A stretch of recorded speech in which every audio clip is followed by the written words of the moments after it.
Olá, meus amigos, olá, meus irmãos, a graça e a paz de Jesus seja com todos vocês. Graças a Deus estamos aqui mais um dia de pé, podendo ouvir a palavra de nosso Deus e aprender com as suas escrituras, amém? Nós estamos entrando agora nas cartas de apóstolo Paulo, aqui as cartas paulinas, onde ele nos instrui através do Espírito Santo de Deus grandes ensinamentos, amém? Então abra tua mente e teu coração para o entendimento do que a palavra vai nos dizer hoje. Atos de número 1, a palavra diz assim: em meu livro anterior, Teófilo, escrevi a respeito de tudo o que Jesus começou a fazer e a ensinar, até o dia em que foi elevado ao céu, depois de ter dado instruções por meio do Espírito Santo aos apóstolos que havia escolhido. Depois do seu sofrimento, Jesus apresentou-se a eles e deu-lhes muitas provas indiscutíveis de que estava vivo. Apareceu-lhes por um período de 40 dias, falando-lhes acerca do reino de Deus. Certa ocasião, enquanto comiam com eles, deu-lhes esta ordem: não saiam de Jerusalém, mas esperem pela promessa de meu Pai, da qual lhes falei. Pois João batizou com água, mas dentro de poucos dias vocês serão batizados com o Espírito Santo. Então os que estavam reunidos lhe perguntaram: Senhor, é neste tempo que vais restaurar o reino de Israel? Ele lhes respondeu: não lhes compete saber os tempos ou as datas que o Pai estabeleceu pela sua própria autoridade, mas receberão poder quando o Espírito Santo descer sobre vocês, e serão minhas testemunhas em Jerusalém e em toda a Judéia e Samaria e até os confins da terra. Tendo dito isto, foi elevado às alturas enquanto eles olhavam, e uma nuvem o encobriu na vista deles, e eles ficaram com os olhos fixos no céu enquanto ele subia. De repente surgiram diante dele dois homens vestidos de branco, que lhes disseram: Galileus, por que vocês estão olhando para o céu? Este mesmo Jesus que dentre vocês foi elevado ao céu, voltará da mesma forma como o viram subir. Então eles voltaram para Jerusalém, vindo do monte chamado das Oliveiras, que fica perto da cidade, cerca de 1 quilômetro. Quando chegaram, subiram aos aposentos onde estavam hospedados, e achavam-se presentes Pedro, João, Tiago e André, Filipe, Tomé, Bartolomeu e Mateus, Tiago, filho de Alfeu, Simão o Zelote e Judas, filho de Tiago.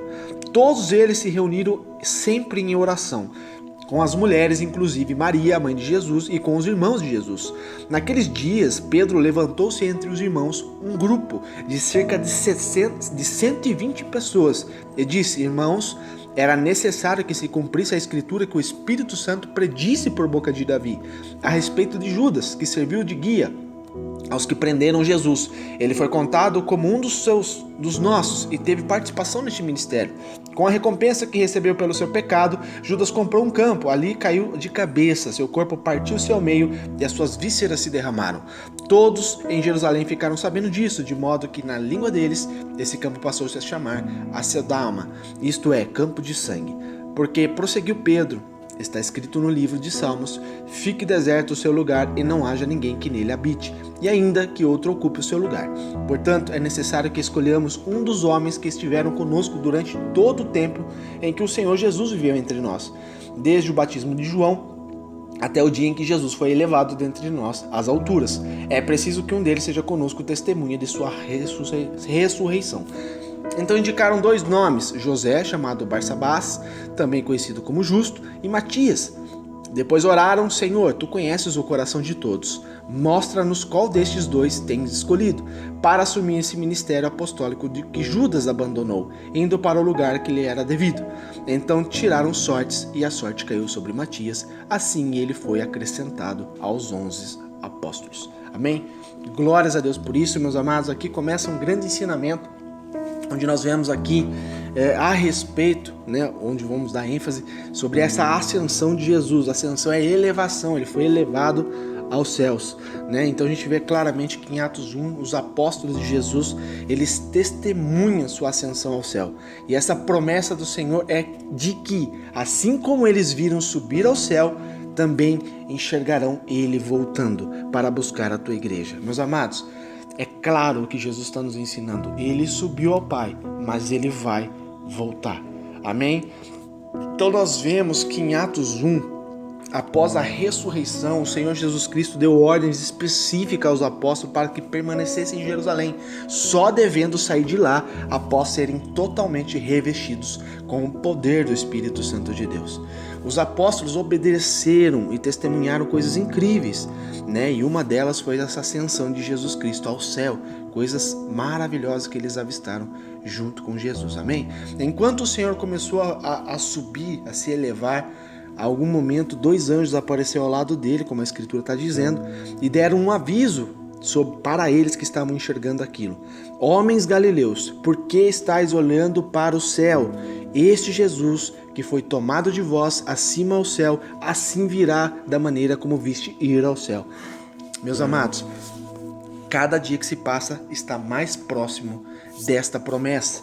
Essa é a grande promessa que Deus nos deu de o próprio Senhor Jesus voltar e buscar a tua igreja, buscar a tua noiva, buscar os teus filhos, né? Aqueles que tiverem guardado a tua casa, a tua vida, o teu coração, seguindo os mandamentos, sendo fiel no que o Senhor Jesus, obedecendo a palavra de Jesus, esse sim subirá, esse será tomado para si, amém? Então, meus amados, creia na palavra de Deus, cuide da tua vida, cuide da tua casa. Se você não aceitou Jesus ainda como seu Senhor e teu Salvador, não perca tempo, leia as Escrituras, entenda, não é nada por força, por violência, coagir as pessoas, não. Você tem que falar a verdade e clamar a Deus que essa semente cresça no coração das pessoas para que ela possa se convencer de que ela é necessário aceitar a Jesus como o suficiente Salvador da tua vida, confessar diante de testemunhas para que o próprio Senhor possa também, diante do Pai, confessar o teu nome. Amém? Então, meus amados, este é algo precioso, maravilhoso que Deus nos prometeu através de Jesus. Ele voltará. Tem muitas e muitas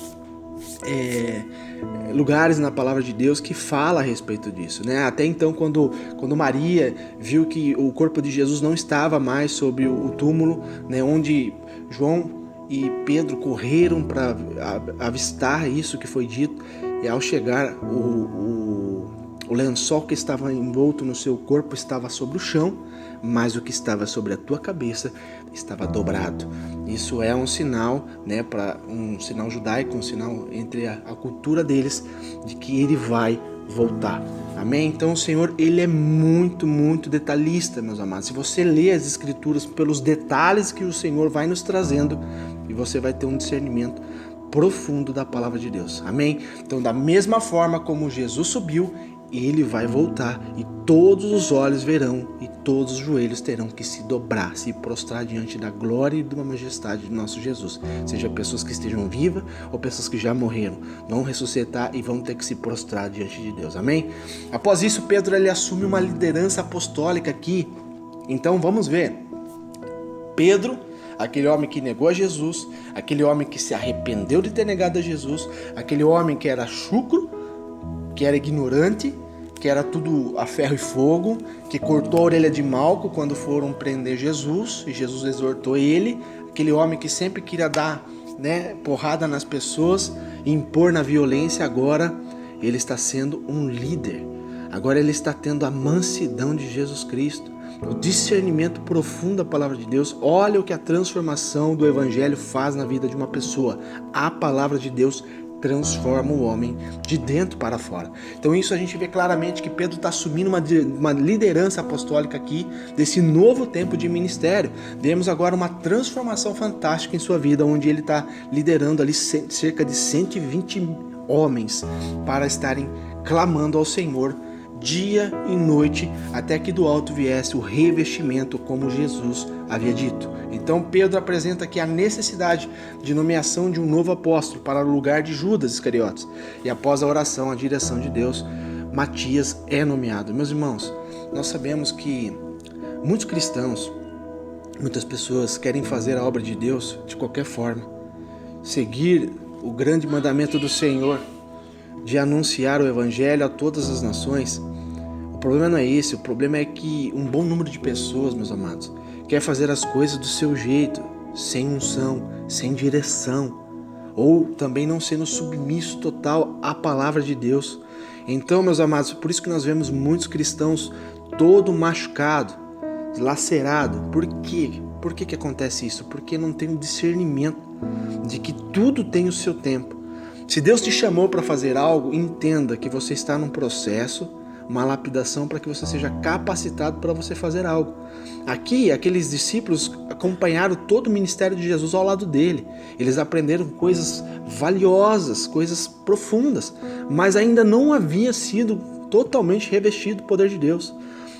Nós temos que entender, meus amados, que nós lutamos não contra a carne e contra o sangue. Não é contra o homem que nós lutamos, sobre a arrogância, a ignorância, a soberba do homem. Não é esse o nosso maior problema. A nossa luta real é contra principados, potestades, coisas terríveis. Existe aqui, né, no mundo espiritual, aqui na Terra, né, um exército também do mal, né, os demônios. Só que esses daí também não são os maiores problemas. Existe, né, no segundo céu, legiões, potestades, coisas que são terríveis, que eles não têm permissão de vir à Terra, senão eles matariam nós.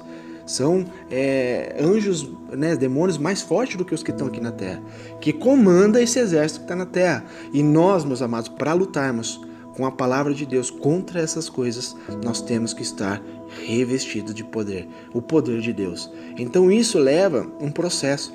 Não é simplesmente eu fui chamado, agora já posso meter a cara já fazendo as coisas, porque você vai arrebentar a sua cara, você vai se machucar. Por isso que nós vemos muitos cristãos hoje em dia, né, que foram ungidos sem a permissão de Deus, foi levantado sem a permissão de Deus, está entrando em campo, em Minas, campo de Minas, entrando em campo de guerra, sem uma cobertura, entende? Sem uma visão. E essa pessoa acaba se machucando, mexendo em coisas que não devia ainda. Então, meus amados, o mundo espiritual é muito mais complexo do que a gente imagina, entende? E Jesus deixou claro para eles, não vão ainda.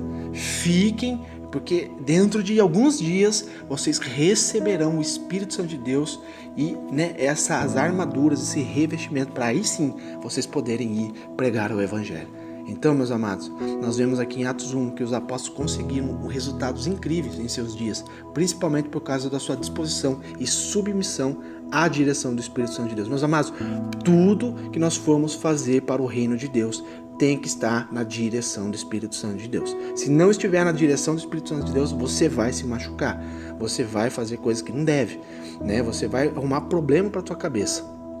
Isso o próprio Senhor está nos ensinando, né? Não podemos cair na tentação de fazer a obra de Deus sem Deus. Afinal, o reino é dele, tudo é para dele e não é nada nosso. Então, meus amados, temos que ter sim, sempre a direção de Deus. Então, como nós conseguimos a direção de Deus? Sendo fiel a Ele, orando, jejuando, clamando e pedindo para Ele nos direcionar o que nós devemos fazer, tá bom? Essa é a palavra de Deus. Eu creio que o Senhor trouxe grande sabedoria aos nossos corações, que possa eu e você meditar nessa palavra, e eu creio que o Espírito Santo de Deus vai nos revelar grandes coisas. Amém? Que Deus te abençoe. Fique na graça e na paz de Jesus Cristo.